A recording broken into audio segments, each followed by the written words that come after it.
Swastiastu. Salam guru hebat. Perkenalkan, saya Ketut Susilo Wijaksana dari SMK Negeri Bali Mandara. Dan saya Wiputu Wiksamayata dari SMK Negeri Bali Mandara. Dan saya Ngurah Made Gunantara dari SMP Negeri 4 Tejabga. Kami calon guru penggerak Angkatan ke-7 Kabupaten Buleleng, Bali. Hari ini kami akan melakukan praktek coaching dengan alur tirta. Dengan proses secara bergantian menjadi pengamat, coach dan coachee. Semoga video ini bermanfaat. Halo, selamat siang. Hari ini bertemu dengan saya, Ketut Susilo Wijaksana, calon guru penggerak Angkatan ke-7 Kabupaten Buleleng, Bali. Nah, hari ini kami akan memperagakan proses coaching di mana saya sendiri sebagai pengamat, kemudian saya akan didampingi oleh bapak-bapak yang ganteng di hadapan kita. Ada Pak Uki yang akan menjadi coach, kemudian ada Pak Ngurah yang akan menjadi coachee. Nah, saya ingin dulu berbincang dengan Pak Uki sebagai coach. Nah, sebelum kita mulai Pak proses coaching hari ini, mungkin Bapak sebagai coach yang nanti akan melakukan proses coaching kepada coachnya. Jadi ada beberapa hal yang mungkin perlu saya sampaikan terkait dengan saya selaku pengamat, terkait dengan tujuan dan indikator pencapaian proses pelaksanaan coach yang dilaksanakan pada hari ini. Nah, Pak Uki, seperti yang kita ketahui, di sini saya akan mengamati bagaimana proses coaching yang dilaksanakan, apakah sudah mengikuti alur tirta, di mana kita ketahui sendiri alur tirta itu mulai dari bagaimana penetapan tujuan, kemudian identifikasi masalah, kemudian dilanjutkan dengan rencana aksi, dan terakhir bagaimana tanggung jawab daripada proses coaching yang dilaksanakan. Nah, Pak Uki, pertanyaan saya yang pertama itu adalah apakah proses yang dilakukan ini kan sesuai dengan alur tirta, ya? Jadi di mana proses coaching itu wajib menerapkan yang namanya alur tirta. Kemudian bagaimana coach ya dengan coachee itu bisa mencari solusi dalam permasalahan yang dihadapi oleh coachee ya dari diri coachee sendiri. Nah, kemudian sebagaimana prinsip-prinsip daripada proses coaching, yang pertama adalah kemitraan, kemudian ada proses kreatif, dan tentu adalah bagaimana memaksimalkan potensi yang dimiliki oleh coachee sendiri. Nah, pertanyaan yang pertama kepada Pak Uki selaku coachee. Nah, dari kita ketahui bahwa kompetensi coaching itu kan ada 3. Yang pertama bagaimana kehadiran penuh, kemudian yang kedua bagaimana kita mendengarkan secara aktif, dan terakhir bagaimana Bapak memberikan pertanyaan yang berbobot kepada coachee. Nah, dari 3 kompetensi yang berkaitan dengan coaching, kompetensi mana yang kira-kira Bapak ingin fokuskan dalam proses coaching kali ini? Baik, terima kasih Pak Susilo. Jadi untuk saya sendiri nanti akan lebih fokus pada bagian pertanyaan berbobot, karena sejauh ini pengalaman saya yang kurang itu adalah bagaimana bisa membuat pertanyaan yang bisa menggali potensi yang ada pada dirinya, diri coaching nanti, seperti itu Pak. Ya, bagus sekali Pak. Nah, dari kompetensi yang ingin Bapak kembangkan, nah kira-kira indikator pencapaian yang Bapak ingin harapkan dalam proses coaching kali ini apa kira-kira Pak? Untuk indikatornya mungkin nanti pada saat coaching itu Pak Ngurah sebagai coach itu bisa menggali dirinya dengan tahapan-tahapan pertanyaan yang saya berikan, dan pada akhirnya akan menemukan solusi yang bisa digunakan sebagai menjawab dari permasalahan yang dihadapi. Baik, terima kasih. Mungkin nanti Pak Uki dan Pak Ngurah kita akan mulai proses coaching. Jadi teman-teman sekalian, selanjutnya mari kita simak bagaimana proses coaching yang dilakukan oleh Pak Uki selaku coach dan Pak Ngurah sebagai coachee. Untuk itu, ayo kita saksikan bersama-sama. Baik, selamat sore Pak Murah. Selamat sore Pak Putu. Bagaimana kabarnya? Kabarnya pada hari ini sih sehat ya. Mm-mm. Baik juga. Terus Pak Uki gimana kabarnya? Saya sehat juga Pak. Jadi di dalam kesibukan saya juga tetap menjaga kesehatan biar bisa terus berinteraksi. Nah, ini kan Pak Murah dari kemarin ini menghubungi saya mau ketemu gitu. Nah, jadi hari ini saya undang ke sekolah gitu. Kira-kira ada apa ya Pak? Saya ingin tahu. Gini Pak Putu ya. Terkait permasalahan yang saya hadapi di sini mengenai keaktifan belajar siswa di kelas. Soalnya pada saat saya melakukan proses pembelajaran itu, hanya beberapa siswa aja yang aktif dalam kegiatan pembelajaran tersebut. Itu sih masalah yang saya hadapi. Itu makanya saya ke sini ingin sharing sama Pak Aktif terkait bagaimana sih untuk memecahkan permasalahan tersebut. Seperti itu. Iya. Jadi Pak Murah ingin berdiskusi gitu, Ya. curhat terkait dengan permasalahan di sekolah, Iya. terkait dengan keaktifan siswanya seperti itu ya. Nah, jadi untuk biar detail nanti kita kegiatannya karena waktu kita terbatas. Ya, kira-kira Pak Murah nanti di akhir percakapan ini kita ingin mencapai apa? Gitu. Yang ingin saya capai pada kegiatan percakapan singkat ini sih, saya ingin menemukan solusi terkait permasalahan yang saya hadapi tersebut itu Pak. Solusi yang bisa nanti Pak Murah gunakan ya di sekolah, jadi siswanya biar lebih aktif. Bagi belajar. Nah, untuk itu saya ingin dengarkan dulu ceritanya Pak Murah, apa sih yang terjadi di sekolah secara detail. Ya, ceritakan secara detail kejadiannya di sekolah, bagaimana kondisinya, seperti itu. Silakan. Ini ya, kan pada saat proses pembelajaran itu kan pada saat pembelajaran materi hanya sedikit yang fokus, sedikit siswa yang fokus dalam proses pembelajaran itu. Terus pada saat saya mengajukan pertanyaan itu hanya sedikit juga, hanya beberapa siswa yang aktif dan siswanya itu saja. Palingan berapa orang itu nggak bisa dapat hitung gitu ya. Palingan 5 orang itu. Dan itu aja. Pertemuan selanjutnya lagi masuk pertanyaan itu saja yang menjawab. Yang lainnya itu gimana itu ya? Asik gitu, nggak mau ini. Tidak mau ikut berarti ya kegiatan interaktif, tidak mau dia berdiskusi juga seperti itu.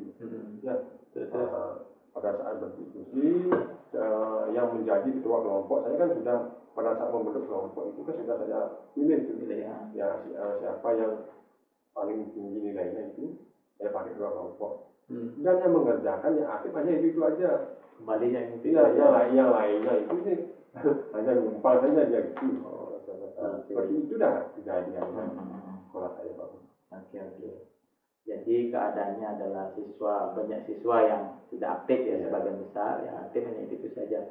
Nah, kalau dinilai dari rentang 1 sampai 10, keadaannya Pak Murah sekarang itu berapa rentangan nilainya? Nanti biar gampang kita. Rentangan levelnya 1 sampai 10 ya, levelnya itu level berapa? Ya kalau diamati sih menurut saya sih baru level 3. Oh 3, masih rendah ya? Rendah gitu. Rendah sekali ya? Masih rendah. Itu dari pengamatan saya. Oke. Berarti nanti di dalam diskusi ini nanti harapannya dia sampai level berapa kalau kira-kira gitu? Kalau masalah harapan sih masih pengen harapan yang terbaik gitu. Yang terbaik gitu. Kalau 1 sampai 10? 10 itu ya palingan 8 ya. Berarti 8 ya. Sudah baik posisinya. Oke. Nah, sekarang kembali ke permasalahan.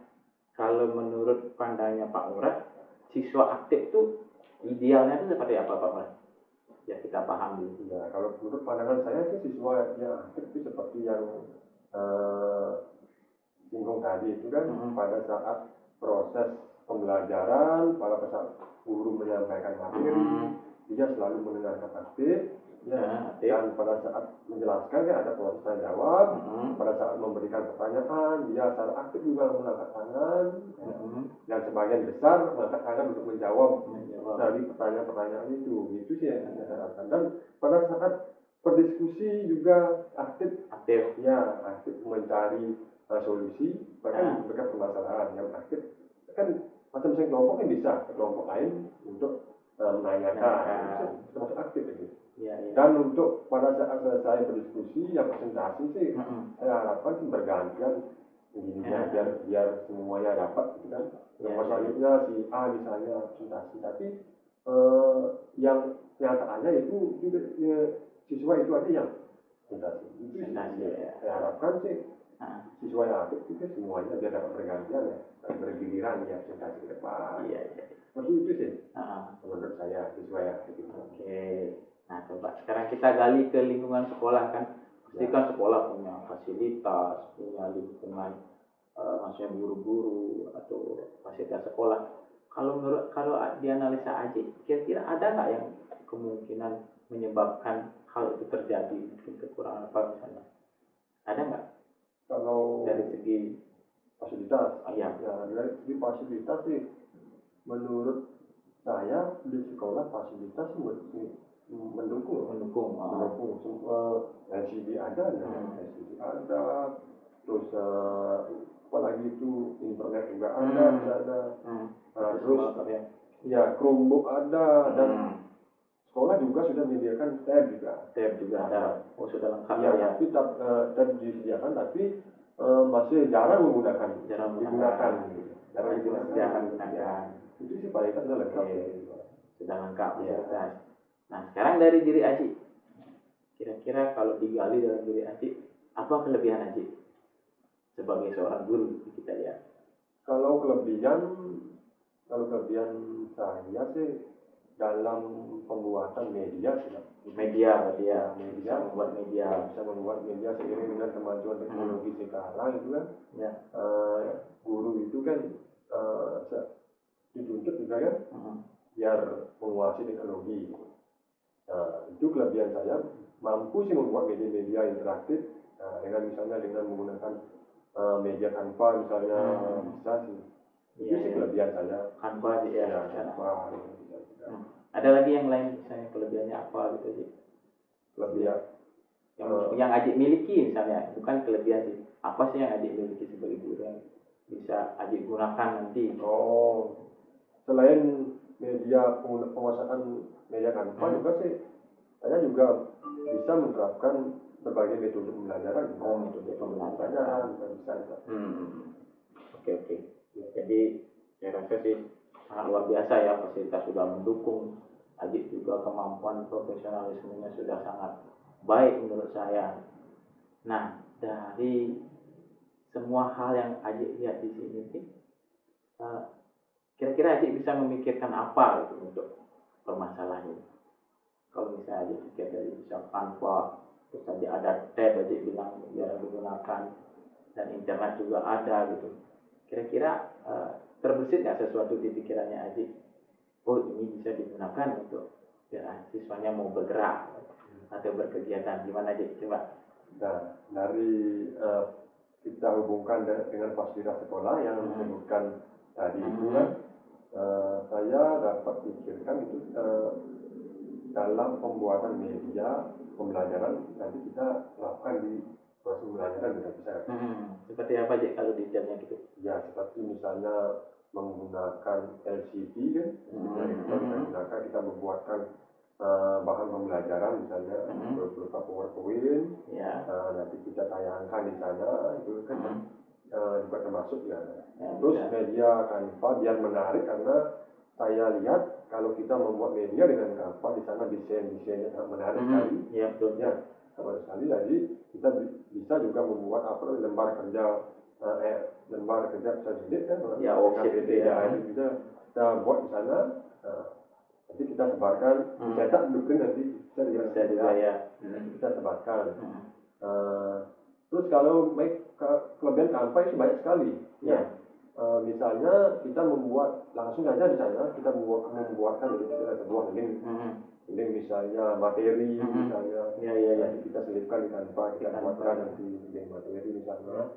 misalnya dibuatkan kuis misalnya, Kuis ya. ya kuis misalnya kuisis misalnya, kita buatkan kuis di kuisis nanti diselipkan ke Canva, bisa itu dengan sematkan nanti di sana, bisa nanti.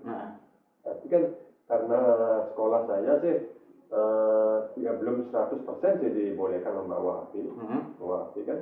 Nanti mungkin kedepannya diperbolehkan, tapi belum 100%. Kalau misalnya guru mau mengajar dengan menggunakan HP itu diperbolehkan, tapi diinfokan sebelumnya. Jadi mungkin dari pemikiran saya ke depannya untuk mengatasi itu kan kemungkinan saya juga akan memberikan penggunaan HP. Sebelumnya saya buka dan saya buatkan misalnya media Canva gitu kan.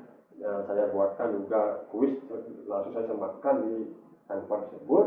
Nanti pada saat pembelajaran biar siswa itu semakin aktif lah, antusias dalam belajar dengan menggunakan HP. Karena di era zaman teknologi ini kalau siswa menggunakan HP pasti dia senang sekali. Betul. Nah, itu ya.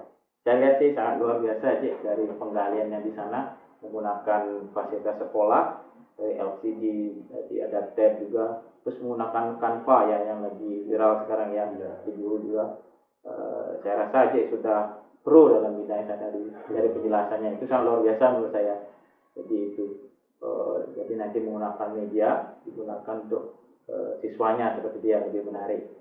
Ada lagi Cik yang mau direncanakan itu terkait dengan siswa tadi yang kurang aktif dari apa yang sudah dimiliki?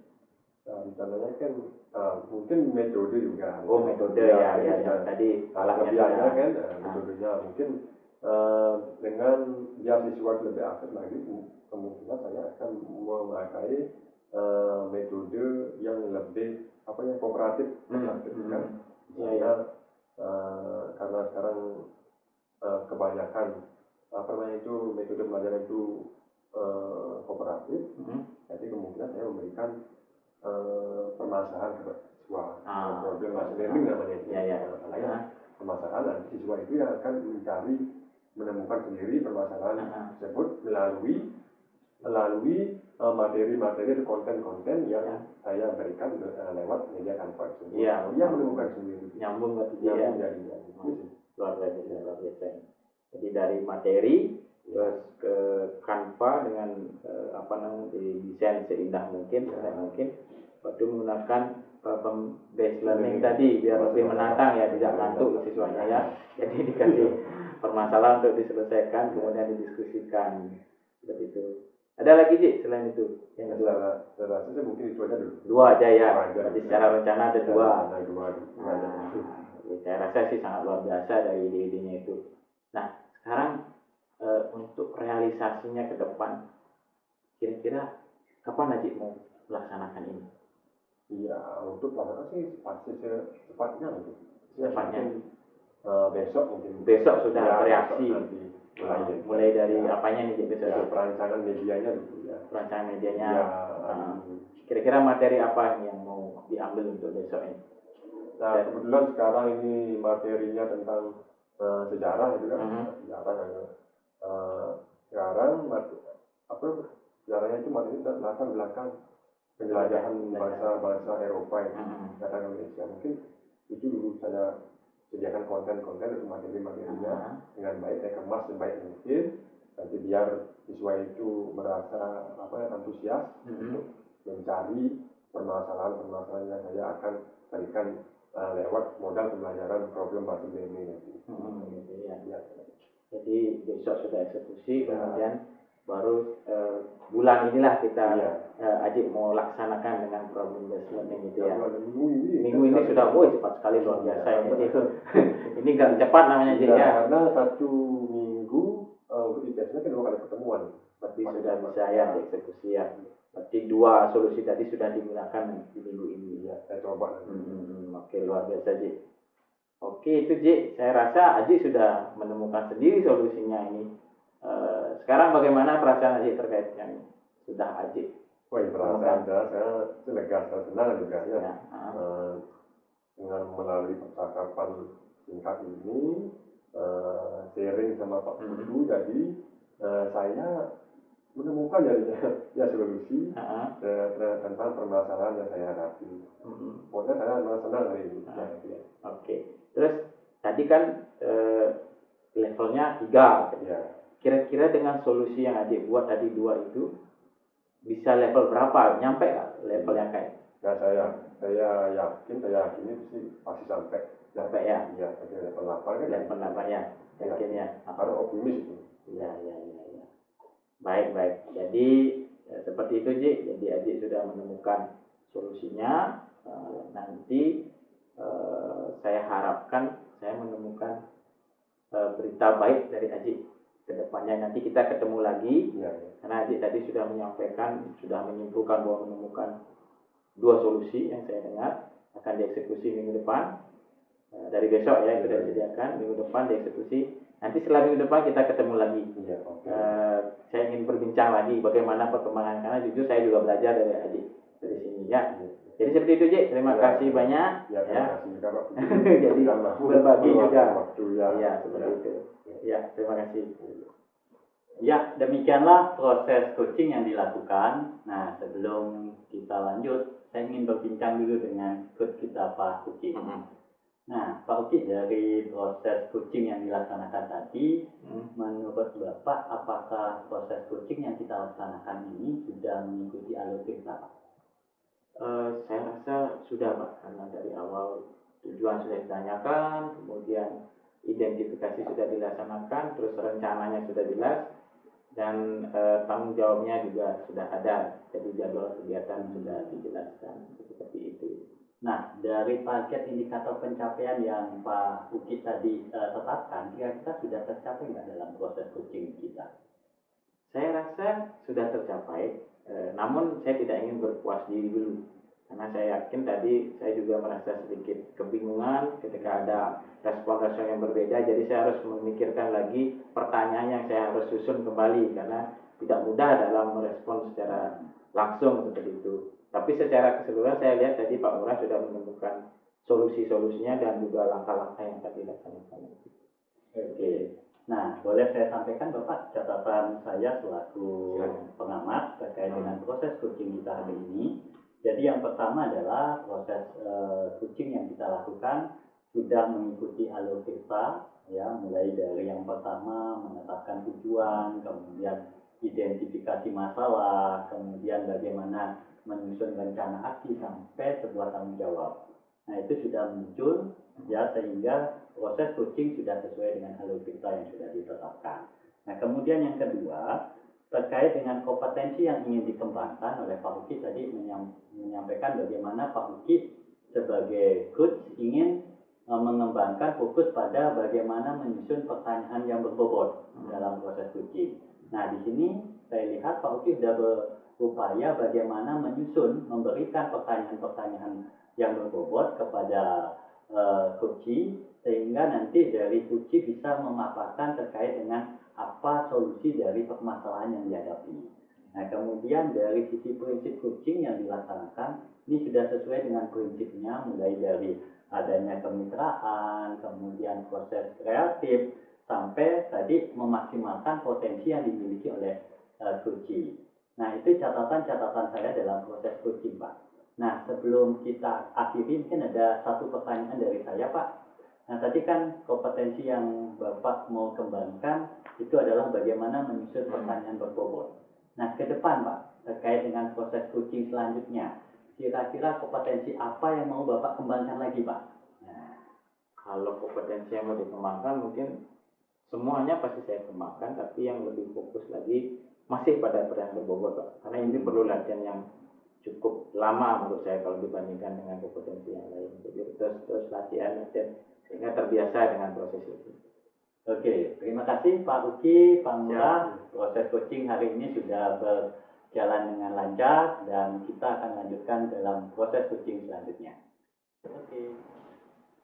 Baik, selamat sore. Perkenalkan, nama saya Ibu Tuti Sustamayasa, CGP Angkatan 7 Kabupaten Buleleng, Bali. Jadi pada hari ini saya akan memandu sebuah proses latihan coaching, di mana di sini saya akan menjadi sebagai pengamat kemudian di samping saya ada Pak Murah yang merupakan CGP Angkatan ke-7 juga yang akan menjadi coach. Kemudian di sebelahnya ada Pak Susile yang merupakan juga CGP Angkatan 7 Kabupaten Buleleng yang nanti akan berstatus sebagai seorang coachee. Nah, pada hari ini saya akan melaksanakan tugas sebagai pengamat, namun sebelumnya, sebelum proses ini dilaksanakan, saya akan melakukan sesi tanya jawab dulu dengan Pak Murah sebagai coach. Baik, selamat sore Pak Murah. Selamat sore Pak Putri. Bagaimana kabarnya? Baik, sehat. Ya, jadi hari ini saya akan melaksanakan observasi sebagai pengamat terkait dengan proses coaching yang akan dilakukan. Jadi hal yang akan saya amati itu adalah bagaimana kegiatan ini atau coaching ini dilaksanakan dengan menggunakan alur cerita yang sudah kita ketahui itu kita pelajari bersama. Jadi dari tujuan nanti, terus identifikasi masalah, rencana aksi, dan juga tanggung jawab. Jadi komponen itu yang kita akan saya amati nanti. Nah, sebelum proses ini dimulai, saya akan menanyakan beberapa hal dulu terkait dengan coaching kita. Nah, nanti dalam proses coaching ini kompetensi apa yang ingin Pak Murah capai, yang ingin Pak Murah tekankan? Baik Pak Putu, terima kasih atas waktunya. Dari kompetisi coaching yang saya tahu kan ada 3 kompetisi coaching ya. Yang pertama itu di mana yang pertama ada kehadiran secara penuh represent, yang kedua sebagai mendengarkan secara aktif, yang ketiga mengajukan pertanyaan yang berbobot. Ya, betul sekali. Nah, dari ketiga kompetensi tersebut yang ingin saya pelajari lebih mendalam lagi, tingkatkan lagi di sini adalah pada saat mengajukan pertanyaan yang berbobot, karena di sana kekurangan saya dari sesi latihan sebelumnya, dari sesi mengajukan pertanyaan berbobot yang menjadi kekurangan ya, sehingga di sini saya ingin meningkatkan lagi kompetensi tersebut. Ya. Itu Pak. Jadi yang saya observasi lebih spesifik nanti di luar keseluruhan adalah bagian pertanyaan berbobot, betul ya? Iya. Ya, betul. Nah, nanti yang jadi indikatornya seperti apa Pak Murah? Nanti yang menjadi indikator dasar pencapaian dari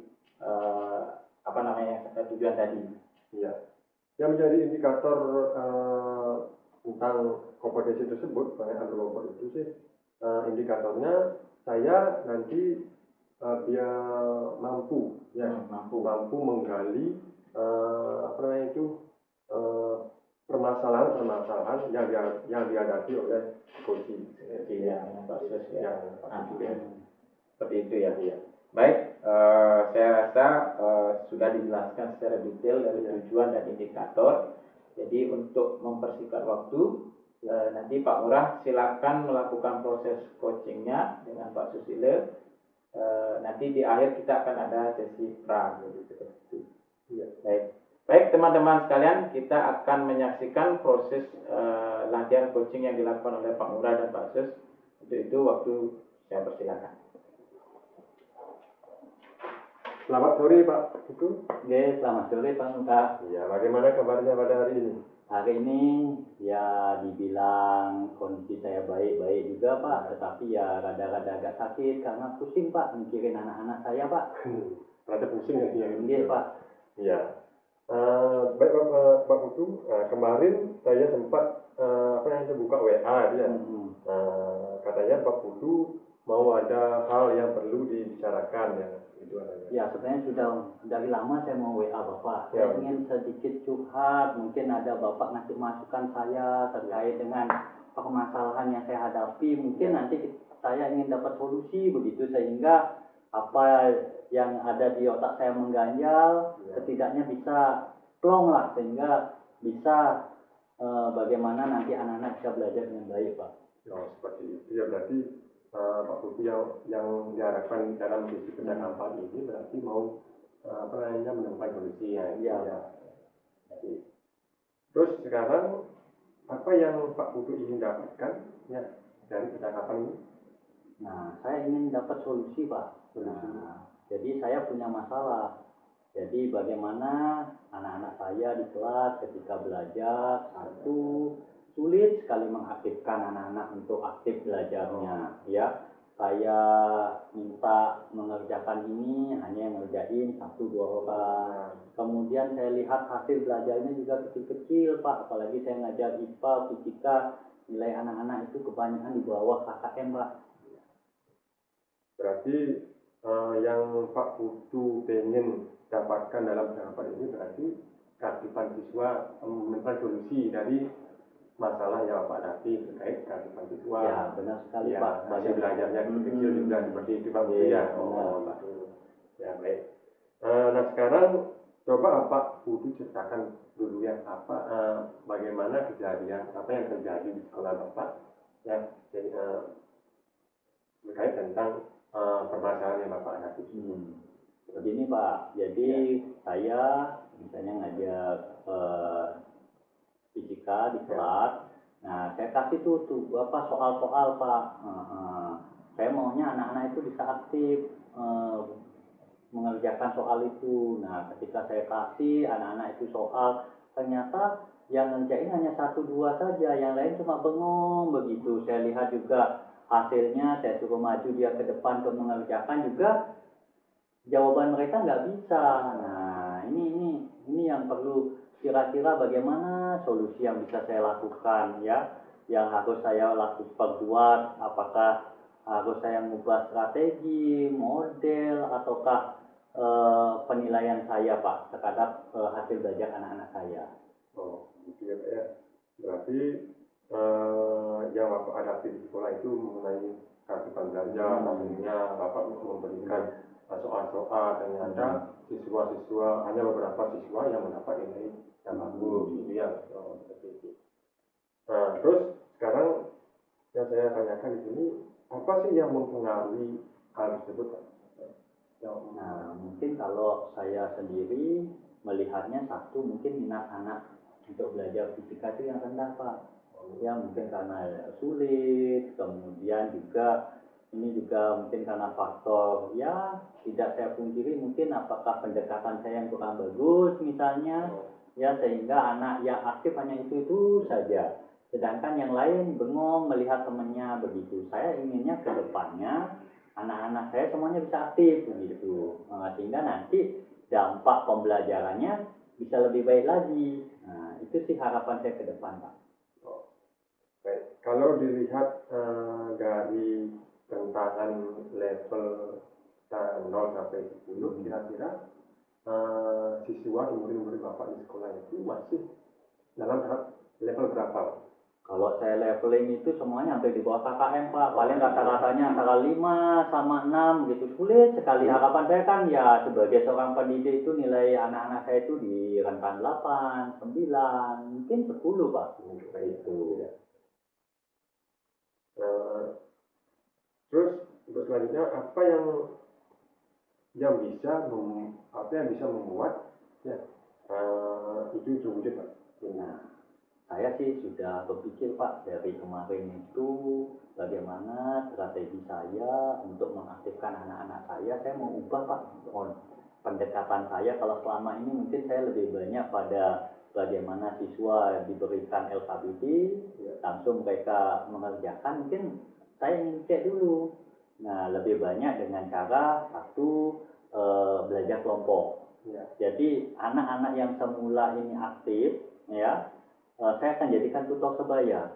Jadi anak-anak ini yang nanti akan memberikan respon kepada teman-temannya yang belum paham.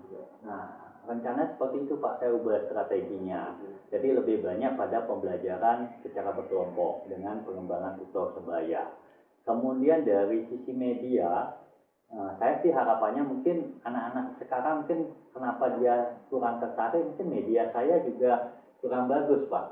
Nah, ke depan rencana saya sih mudah-mudahan nanti ada waktu, saya ingin mengemas nih pembelajaran saya biar lebih menarik, lebih kreatif lagi, sehingga setidaknya mereka tertarik untuk belajar fisika. Itu sih ke depannya Pak. Nah, berarti di sini saya dapat menangkap, berarti di sini karena Pak yang Bapak arahkan di sini kan mengubah strategi dari pembelajaran biar siswa itu lebih aktif lagi dalam Pak. pembelajaran dengan cara lebih fokus ke pembelajaran berkelompok dengan menerapkan sistem Surabaya itu. Nah, terus terkait medianya juga, Bapak juga pengen menerapkan media-media yang interaktif seperti itu. Kalau boleh saya tahu sih di sekolah Bapak itu kelebihannya apa dari segi peralatan itu? Kalau di sekolah itu sebenarnya sangat mendukung sekali Pak. Mendukung, Jadi semua sarana di kelas itu sudah ada LCD Pak, sudah terpasang. Jadi kita tinggal pakai saja sebenarnya. Sehingga, nah itu mungkin ya kelemahan saya dulu. Mungkin saya akan bagaimana saya menciptakan media sehingga media itu bisa saya tampilkan di LCD, dan teman-teman saya sebenarnya banyak juga jago-jago IT Pak. Nah mungkin nanti itu saya juga kembangkan. Bagaimana mungkin saya belajar dari teman, terus dari basic potensi saya, bagaimana kemampuan saya di IT. Kan sekarang banyak tuh pelatihan-pelatihan, ada Canva. Nah itu yang kita akan kembangkan nanti. Jadi saya yakin sih dengan media pembelajaran yang menarik, kemudian saya buat dengan pendekatan secara berkelompok. Jadi anak-anak itu lebih banyak dia bekerja dalam kelompoknya. Kemudian juga dari sisi penilaian saya tidak akan tidak harus letter luck, penugasan harus dalam satu jenis. Mungkin saya berikan anak-anak berkreasi. Nah seperti sekarang kan ya yang sering kita sebut dengan pembelajaran berdiferensiasi Pak. Nah itu yang mungkin nanti ke depan saya akan kembangkan. Ya saya yakin harapan ke depan adalah dengan strategi pengembangan media sampai pada penilaian yang saya ubah, itu bisa meningkatkan keaktifan anak dalam belajar, dan tentu harapan saya adalah dampak pembelajaran juga semakin baik. Oh itu kan luar biasa ya Pak. Ya. Nah untuk sekarang apa sih rencana selanjutnya ya untuk memperbaiki kondisi yang Pak alami tadi? Ya, jadi kalau boleh rencana paling dekat ini saya tentu harus memetakan potensi anak-anak saya dulu. Ya, nah terkait dengan apa sih kebutuhan mereka dalam belajar? Apakah memang dia suka video kalau pembelajaran, atau memang sukanya animasi? Terus apakah memang tadi mungkin apakah dikasih masalah dulu dengan model pembelajaran berbasis masalah? Nanti kita kembangkan dalam pembelajaran kooperatif, ataukah kita kembangkan yang tadi seperti strategi saya tutor sebaya. Nah dalam waktu dekat ini adalah kebutuhan anak seperti apa. Nah itu yang saya coba petakan dulu, termasuk juga keinginan anak, sehingga dari data-data itu saya coba melakukan perubahan, terutama dalam pendekatan strategi dan proses pembelajaran. Itu rencana Bapak ke depannya, terlebih dahulu memetakan kebutuhan siswa, dia tahu apakah siswa itu termasuk gaya belajarnya apa itu audio misalnya, visual maupun kinestetik seperti itu ya Pak Putri ya, luar biasa Pak Putri. Nah, terus dari rencana tersebut Pak Putri apa yang harus disiapkan? Perlu dipersiapkan. Kalau yang perlu saya siapkan tentu satu, saya mengecek dulu fasilitas yang sudah ada, artinya memaksimalkan. Kemudian yang kedua menyiapkan perangkat-perangkat pembelajaran yang mendukung, mulai dari perencanaan pembelajaran, kemudian pembuatan medianya. Nah tentu saya akan berkolaborasi juga dengan teman-teman rekan sejawat, sehingga harapannya adalah bisa memenuhi kebutuhan peserta didik saya sesuai dengan pemetaan yang saya lakukan. Apa ada lagi yang perlu diberikan? Nah, selain itu ya tentu saya juga akan meminta masukan kepada teman-teman, kira-kira apa dari perencanaan, media, terus rencana penilaian yang saya susun itu kira-kira bisa maksimal nggak dalam rangka mengatasi permasalahan saya, bagaimana mengaktifkan anak-anak dalam pembelajaran di kelas sehingga nanti berdampak pada hasil belajar siswa. Baik Pak Kudu, luar biasa sekali ya untuk tindakan selanjutnya. Jadi apa yang akan dilakukan setelah sesi percakapan ini? Nah, saya sih target Pak, Kalau tidak, nah ini kan sudah akan mulai minggu depan itu masuk ke topik baru terkait dengan listrik dinamis. Nah, saya maunya satu, mulai saya perbaiki rencana pembelajaran yang saya ada. Kemudian yang kedua tentu penyusunan media lebih kreatif lagi, dan tentu saya akan kolaborasi dengan teman dan meminta masukan kira-kira sebelum saya pakai nanti minggu depan, kira-kira sudah relevan nggak memenuhi kebutuhan anak-anak saya dalam pembelajaran. Berarti Bapak akan melakukannya sudah mulai minggu depan? Ya, minggu depan atau saya sudah jalankan programnya. Tepat sekali berarti ya. Terus bagaimana menurut Bapak Pak Putu itu untuk memastikan ini bisa berjalan dengan baik? Nah, tentu nanti di akhir pembelajaran saya akan cek indikator keberhasilan. Tentu saya akan amati apakah aktivitas anak dalam pembelajaran semakin meningkat, terus bagaimana dampak pembelajarannya, apakah meningkatkan hasil pembelajaran dari proses kegiatan belajar yang dilakukan. Ya, Pak Putu yang luar biasa sekali ya, Pak Putu. Nanti untuk kedepannya kita bertemu lagi kan, biar saya tahu juga apakah tidak lanjut Pak Putu sudah berhasil bagaimana. Ya, nanti saya minta Pak, mungkin nanti saya akan melaporkan nih dengan Pak Ngurah. Setelah saya lakukan mungkin lagi sebulan saya akan sampaikan sejauh mana nih progres anak-anak saya. Jadi hari ini sih saya senang sekali bisa berdiskusi dengan Pak Ngurah, sehingga setidaknya apa unek-unek saya yang kemarin saya mau WA Pak Ngurah apa tidak, akhirnya terjawab Pak hari ini. Apa ide-ide saya setidaknya bisa diperkuat, sehingga saya yakin untuk melangkah mencari solusi dari permasalahan yang saya hadapi. Nah, terus sekarang apa yang Bapak bisa simpulkan dari awal percakapan kita sampai akhir ini? Nah, saya sih senang sekali Pak. Jadi apa permasalahan yang saya hadapi, terutama dalam bagaimana mengaktifkan anak dalam proses pembelajaran sehingga nanti berdampak pada hasil belajar, itu setidaknya saya menemukan sebuah solusi.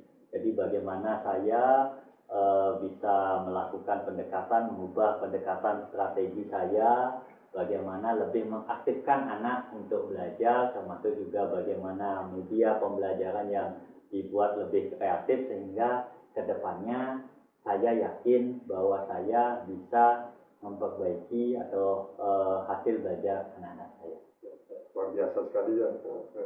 Nah, karena berarti Pak Putu sudah menemukannya sendiri dari percakapan tadi secara tidak sengaja, dari percakapan kita, Pak Putu sudah menemukan secara sendiri solusi dari permasalahan Pak Putu itu sendiri.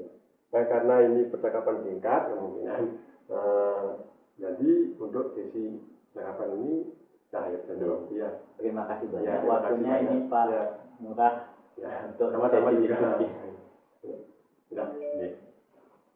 Baik, teman-teman, itulah proses coaching yang dilakukan oleh kedua rekan saya, di mana sudah terjadi proses kita di alur kita yang dilakukan oleh Pak Ngurah. Baik, Pak Ngurah, bagaimana perasaannya setelah melakukan proses coaching hari ini? Ya, perasaannya saya sedikit deg-degan juga Pak. Karena apa? Karena saya juga tahu kan, karena saya ingin melatih kompetisi penilaian berbobot ya, di sanalah kurangan saya. Jadi saya tadi sudah mengadakan kegiatan coaching dan sudah berjalan dengan lancar juga, dan sehingga saya sekarang sudah merasa plong dan senang dalam kegiatan tersebut. Jadi dari proses tadi bisa disebutkan beberapa hal yang sudah terjadi terkait juga dengan indikator atau tujuan yang Pak Ngurah mencapai. Jadi terkait dengan pertanyaan berbobot apa saja yang sudah terjadi dan apakah indikatornya itu sudah tercapai seperti itu. Ya, terkait pencapaian indikator setelah melakukan kegiatan coaching dengan Pak Putu ya, untuk pencapaian dari kompetisi pertanyaan berbobot itu sih Pak Putu sendiri sudah mampu menemukan sendiri solusi dari permasalahan yang dihadapi oleh Pak Putu. Nah, luar biasa sekali ya, saya lihat tadi pertanyaannya sudah sesuai dengan alur cerita. Saya lihat sangat detail, mendalam, sehingga Pak Susilo juga memberikan jawabannya juga sangat detail, sehingga menemukan potensi-potensi yang mungkin tidak disadari muncul gitu saya lihat. Jadi Pak Ngurah sudah melakukan proses coaching itu sangat luar biasa. Dan saya lihat pertanyaan berbobotnya pun sangat berbobot saya lihat. Jadi hampir saya lihat semua hal sudah digali dengan sangat detail. Dan saya lihat solusinya juga sangat luar biasa dari Pak Susilo seperti itu. Itu yang bisa saya catat tadi, yang bisa saya sampaikan kepada Pak Ngurah. Jadi saya rasa saya ucapkan selamat karena sudah berhasil ini dalam proses ini. Nah, saya satu pertanyaan lagi buat Pak Ngurah nanti ke depannya di masa depan begitu dalam proses coaching ini kan sering dilakukan tentunya begitu. Jadi hal apa yang mungkin atau kompetensi apa sih yang ingin ditingkatkan kembali ke depannya seperti itu? Baik, untuk kedepannya seterusnya juga saya kompetisi yang ingin saya tingkatkan sih ketiganya sih Pak. Ketiganya. Tapi di sini saya lebih tekankan juga di pertanyaan berbobot karena saya sadar bahwa di sanalah kelemahan saya sendiri. Karena untuk mengajukan pertanyaan berbobot itu menurut saya itu sangat menantang buat saya. Dan sulit juga. Jadi kedepannya kompetisi yang terus saya akan tekankan lagi adalah tentang pertanyaan berbobot. Baik, jadi itu saja. Oke, harapan saya tentu semoga kedepannya Pak Ngurah semakin kompeten dalam menjadi guru, bisa melakukan proses coaching ini baik dengan siswa ataupun dengan rekan nanti yang membutuhkan seperti itu. Terima kasih juga Pak Susilo sudah mendampingi hari ini. Baik, itulah proses coaching hari ini. Akhir kata saya ucapkan terima kasih dan salam guru hebat. Ya. Selamat sore. Perkenalkan, saya Ngurah Made Gunantara, calon guru penggerak Angkatan 7 Kabupaten Buleleng. Dalam kegiatan pada hari ini, saya selaku pengamat dan teman saya sebelah, Pak Putu Susilo selaku GUD, dan yang lagi satu selaku coach yaitu Pak Putu Ukik. Nah, di sini saya akan dan teman-teman akan melakukan kegiatan coaching, ya. Di mana dalam kegiatan ini saya akan melakukan pengamatan tentang penggunaan alur tirta. Nah, terlebih dahulu atau sebelum melakukan kegiatan ini, saya pertama akan melakukan wawancara sama Pak Putu Susilo selaku coach. Ya. Baik, Pak Putu, selamat sore. Ya, selamat sore Pak Ngurah. Ya, bagaimana kabarnya pada hari ini? Luar biasa hari ini, sehat Pak. Ya.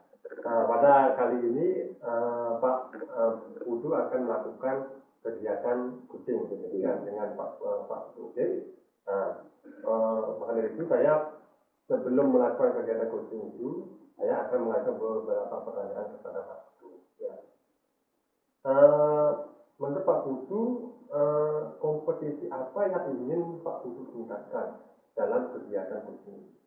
Nah, dalam kompetensi dalam proses coaching yang ingin ditingkatkan, kan kita ketahui bahwa ada 3 kompetensi, mulai dari bagaimana kesadaran penuh, kemudian bagaimana menjadi pendengar yang aktif, kemudian yang ketiga adalah bagaimana kita menyusun pertanyaan berbobot.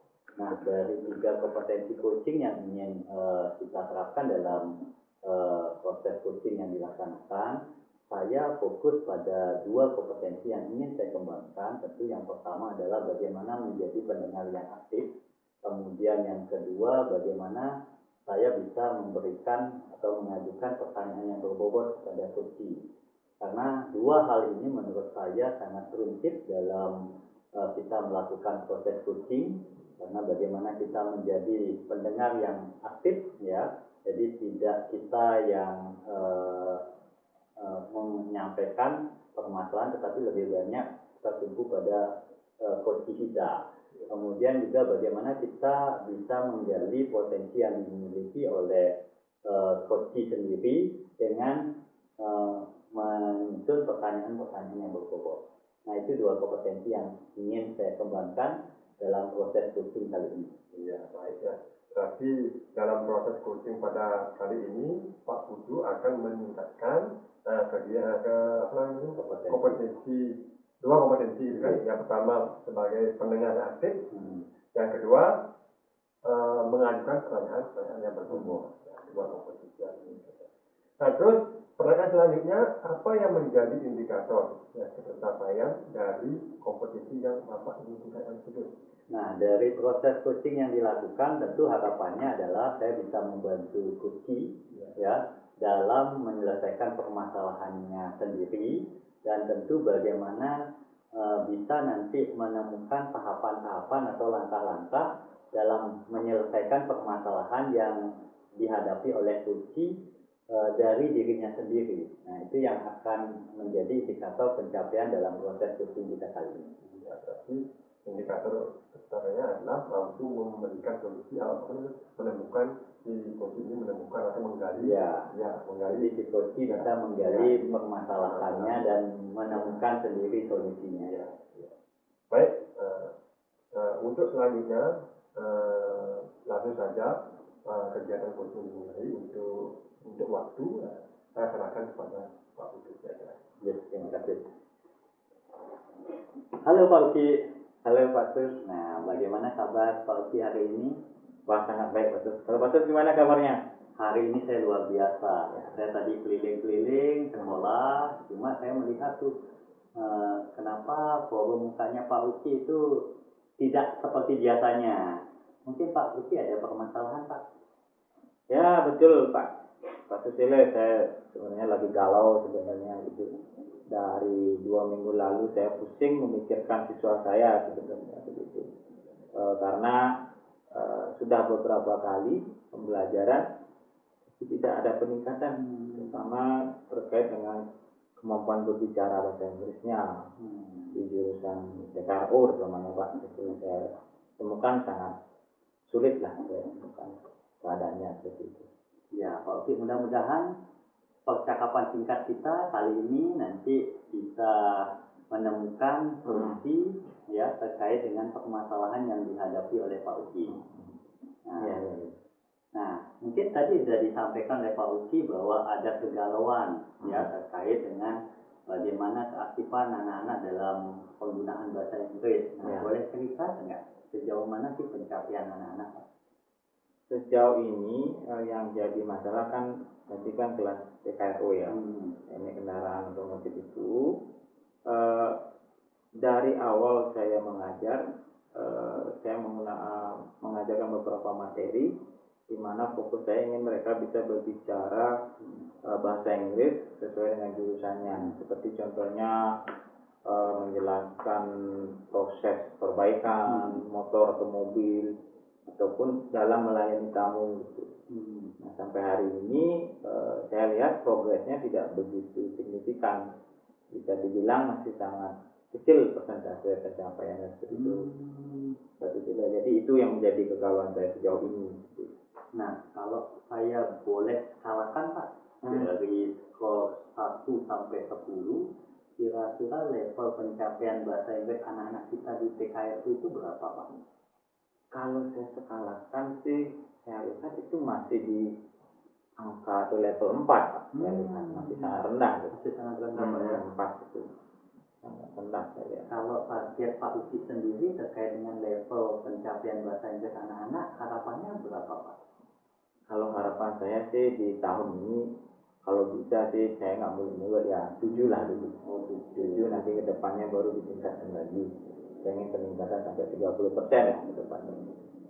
Nah, dari target yang Pak Uki sudah tetapkan di angka 7 itu Pak, nah kira-kira upaya atau usaha yang Pak Uki ke depannya mau lakukan terkait dengan pencapaiannya seperti apa Pak? Sesuai dengan potensi yang Bapak miliki. Sebenarnya saya sudah memikirkan beberapa hal Pak terkait ini. Yang pertama mungkin belakangan ini saya ingin merubah pada media pembelajaran. Karena sebelumnya saya lihat media saya masih belum terbaharukan lah sebenarnya. Lalu saya lihat ada media-media baru seperti Canva atau di animasi yang saya gunakan, saya pada bagian game gitu. Saya ingin mengembangkan beberapa game yang dimana bisa memancing siswa biar mau berbicara gitu dengan games itu. Itu yang pertama, seperti itu Pak, jadi game. Kemudian desain dari PowerPoint saya juga akan saya tingkatkan kualitasnya, jadi mereka ketertarikannya meningkat gitu, sehingga berdampak pada kemauan untuk belajar. Itu yang pertama. Yang kedua, mungkin saya memikirkan sebuah program Pak, mungkin program sekolah yang bisa melibatkan mereka untuk berlatih bahasa Inggris di luar jam pelajaran. Mungkin nanti masih saya rencanakan, mungkin saya perlu nama, mungkin saya namakan Lucky Seven lah istilahnya. Jadi nanti dia akan mempunyai target dalam 7 hari berbicara dengan 7 orang dengan 7 topik yang berbeda, maksimal 7 menit. Semuanya serba 7 Pak, rencana saya seperti itu ke depannya di sekolah gitu. Jadi mungkin 2 itu yang saya pikirkan untuk saat ini, untuk meningkatkan anak kemampuan. Luar biasa sebenarnya Pak. Jadi kalau saya boleh, Bapak upayanya sudah mulai dari bagaimana Bapak mengembangkan media pembelajaran yang Bapak susun, kemudian dari sisi program sekolah Lucky Seven bagus ini Pak. Ya. Nah, saya ingin tahu nih terkait dengan program sekolah Lucky Seven ini gimana sih implementasinya Pak? Nanti saya berikan mereka setiap minggunya sebuah form seperti itu rencananya. Karena akan ada kolom-kolom yang berisikan nama. Nanti dia akan berkeliling selama 7 hari di luar pembelajaran mencari orang-orang di sekolah. Karena kita sekolah bersama. Boleh adik kelas, boleh kakak kelas. Jadi berbicara selama 7 menit dengan orang itu dengan menggunakan bahasa Inggris dengan topik yang bebas. Kemudian nanti akan di-approve sama yang diajak bicara, kelas apa, waktunya kapan. Dan juga diisi feedback. Itu sama sampai penuh 7 topik itu sama 7 hari. Bicara nggak boleh lama-lama, 7 menit aja gitu. Kalau setiap hari dia satu, jadi 1 hari 7 menit dia ngomong 1 orang. Jadi dia akan berkeliling dengan siapa saja boleh, tapi tidak boleh orang yang sama setiap hari.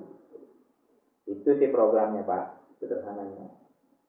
Nah, dari program yang rencana Bapak susun ini kira-kira sejauh mana sih dukungan dari sekolah selama ini terkait dengan kemampuan bahasa Inggris anak-anak Pak?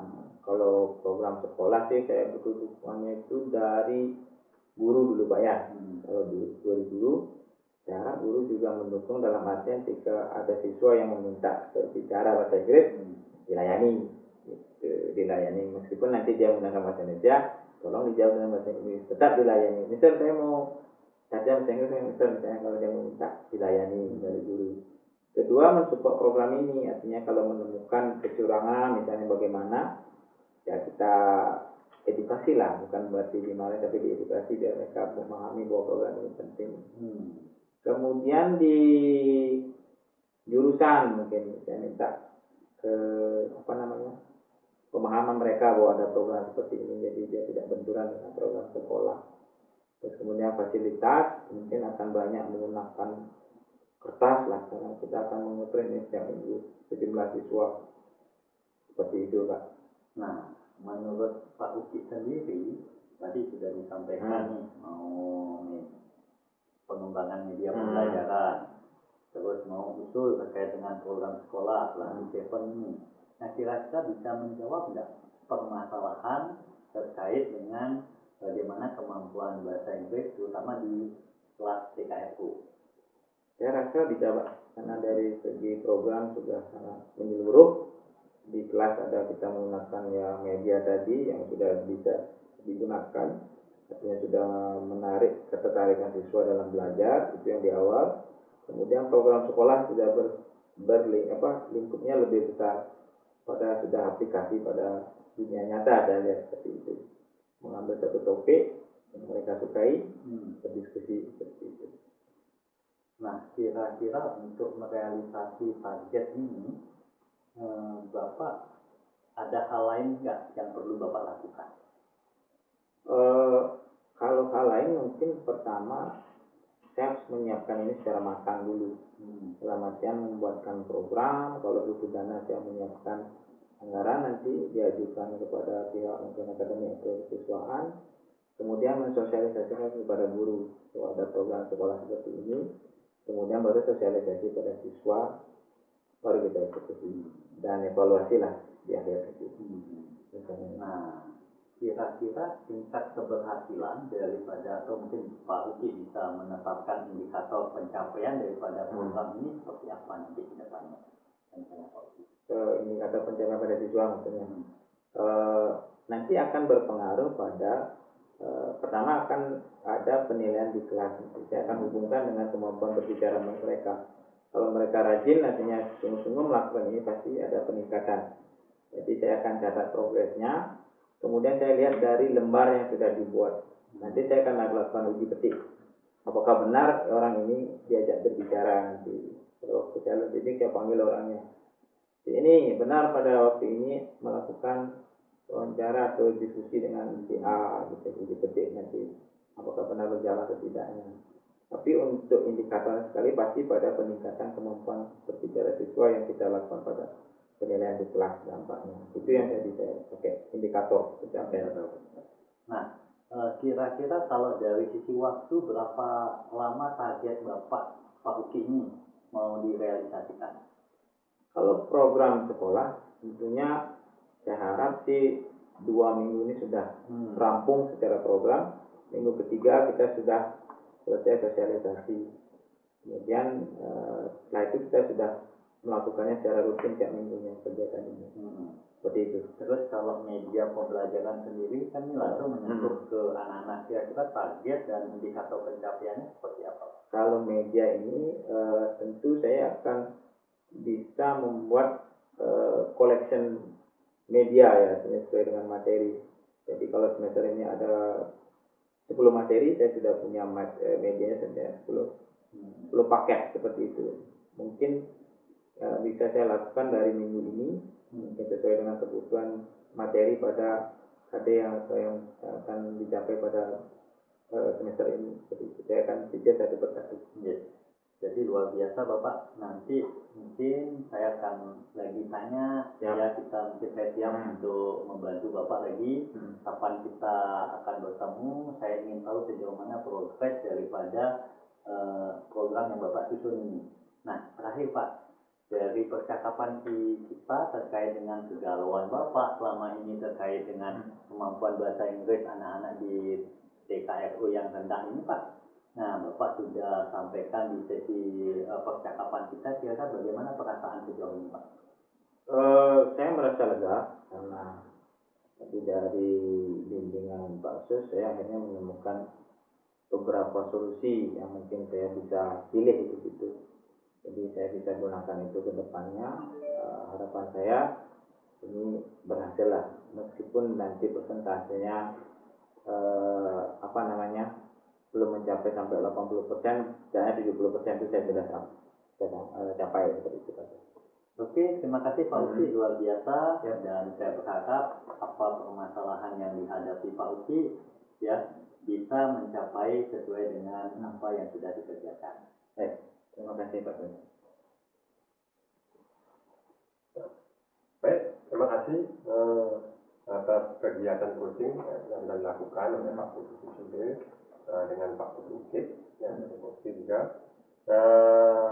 Sekarang saya akan menyampaikan catatan ya terkait dengan kegiatan coaching yang sudah dilakukan oleh Pak Putu Susile sama Pak Putu Ukit. Setelah saya amati di sini ya, secara keseluruhan ya kegiatan coaching yang sudah dilakukan itu sudah menggunakan alur virtual, ya, baik dari alur tujuan kita masuk, setelah saya amati juga sudah di tahap apalagi identifikasi sudah, dan rencana aksinya sudah masuk, dan terakhirlah tanggung jawabnya itu dari hasil pengamatan saya. Nah sekarang sebelum kita kita mengakhiri kegiatan ini, saya ingin bertanya dulu sama Pak Putu Susilo, ya, setelah melakukan kegiatan coaching tersebut, apa indikator ketercapaian sudah tercapai? Tadi kan sebelumnya pada saat pra-observasi Pak Putu ini kan menginginkan untuk indikator ketercapaian adalah 2 kompetisi, yaitu mendengarkan aktif dan mengajukan penelitian kelompok. Setelah mengadakan kegiatan coaching barusan, sekarang saya selaku pengamat ingin bertanya kepada Pak Putu selaku coach. Nah, apa indikator pencapaian kedua kompetensi tersebut sudah tercapai atau belum? Ya, terima kasih Pak Ngurah. Jadi terkait dengan kompetensi yang ada, ya, yang ingin saya kembangkan dari proses coaching kita, yang pertama kan tentu adalah terkait dengan bagaimana menjadi pendengar yang aktif. Nah, dari proses coaching yang dilakukan tadi, saya mencoba mendengarkan apa yang disampaikan oleh coach terkait dengan permasalahannya.